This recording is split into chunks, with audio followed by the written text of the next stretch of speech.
Une affaire de harcèlement scolaire qui nous a évidemment tous frappés, cet adolescent de 13 ans qui a mis fin à ses jours. Et ça n'est pas le premier. C'est pas le premier. Pour une affaire de harcèlement scolaire. C'est un sujet particulièrement difficile parce qu'il nous renvoie tous à notre enfance, à notre adolescence. Il représente le drame absolu pour tous les parents qui nous regardent, le suicide des enfants pour harcèlement scolaire, raison pour laquelle ce sujet tabou franchit rarement le mur du son médiatique. Dans l'indifférence quasi générale à l'échelle nationale, une marche blanche est organisée demain à Romans-sur-Isère, dans la Drôme, en mémoire de Ambre, une collégienne de 11 ans qui a sauté du 4e étage. C'était le jour de Noël.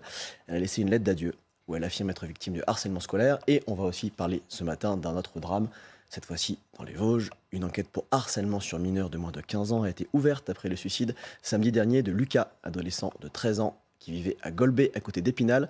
Astrid Jurquet et Eric Schings ont rencontré des parents devant le collège Louis-Armand de Golbet. Oui, un enfant de 13 ans qui se suicide, c'est choquant quand même. J'ai jamais eu d'harcèlement. Bon, j'ai vu 5 enfants, ils n'ont jamais été harcelés.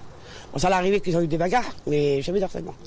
Bah écoutez, moi je me mets aisément à la place déjà des parents, évidemment, des professeurs et de tous les élèves qui l'ont connu, bien sûr.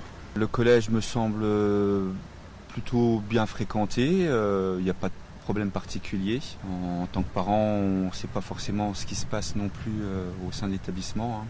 Vous disiez que votre fille était amie avec Lucas ? Oui, c'était son meilleur ami. Quand elle a appris la nouvelle, elle était très choquée. J'ai été obligée de l'amener chez le médecin. Et là, elle est suivie par un psychologue parce qu'elle a été très touchée par son décès. Et puis, la surprise. Lucas, il gardait toujours le sourire. Il n'en parlait pas vraiment auprès de ses amis. Et ma fille, elle n'ose jamais aller voir, l'équipe enseignante ou quoi, parce qu'elle a peur des représailles, elle a peur de tout ça, quoi, après, derrière. Donc, généralement, elle dit rien. Même moi, elle veut même pas que j'intervienne parce qu'elle me dit après, c'est bon, on va venir m'embêter et tout, me traiter de balance, tout ça. Donc c'est beaucoup comme ça aussi dans les collèges que ça se passe aussi.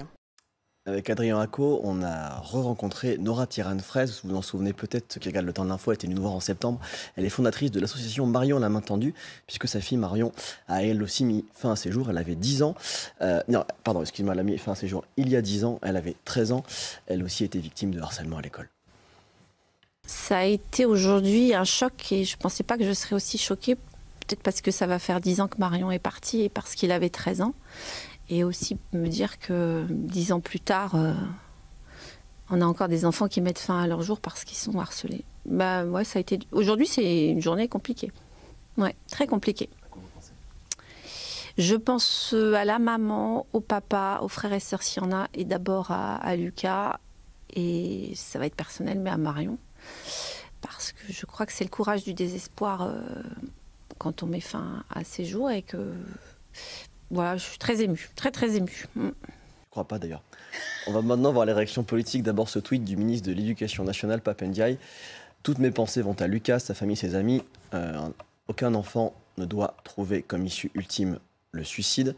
Et puis, vous le savez peut-être, la ministre chargée de ce dossier au gouvernement se nomme Charlotte Cobel. La secrétaire d'État en charge de l'enfance nous a reçus très tôt ce matin dans son bureau. Bonjour Madame la ministre. Bonjour. Merci infiniment de nous accueillir dans votre bureau. Qu'est-ce que vous vouliez dire ce matin sur Lucas ? Bon, d'abord, toute notre émotion. On a quand même un petit garçon de 13 ans qui a décidé de mettre fin à ses jours après avoir vécu plusieurs mois, plusieurs années de harcèlement. Une petite Ambre, le jour de Noël, a mis fin à ses jours après du harcèlement scolaire. Donc dans nos écoles, nous n'avons pas cassé cette violence du harcèlement que l'on sait très présent. Question, est-ce que le vrai problème, c'est pas aussi que de tout temps, les enfants ont été méchants entre eux ? Alors, on a toujours eu une forme de petite cruauté entre les enfants, la guerre des boutons, par exemple. Mais ce dont il faut avoir conscience aujourd'hui, c'est d'abord l'effet potentialisateur du numérique.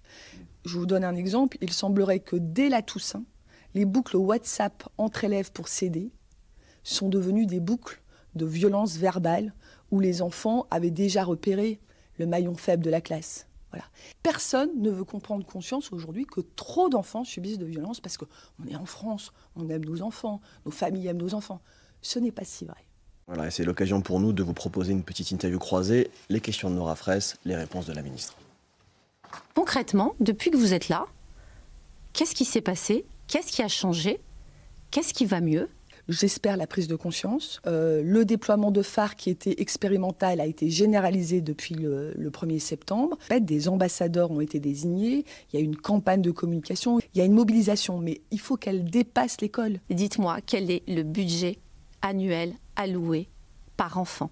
C'est-à-dire, est-ce qu'il y a au moins 1 euro par enfant dédié à la lutte contre le harcèlement à l'école, 12 millions d'euros.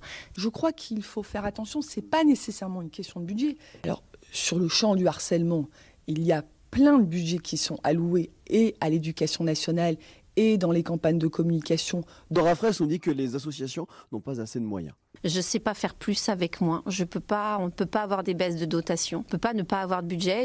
Il faut bien sûr continuer à mettre des moyens, fédérer les associations, les accompagner l'école, mais ce n'est pas que ça, c'est une prise de conscience collective.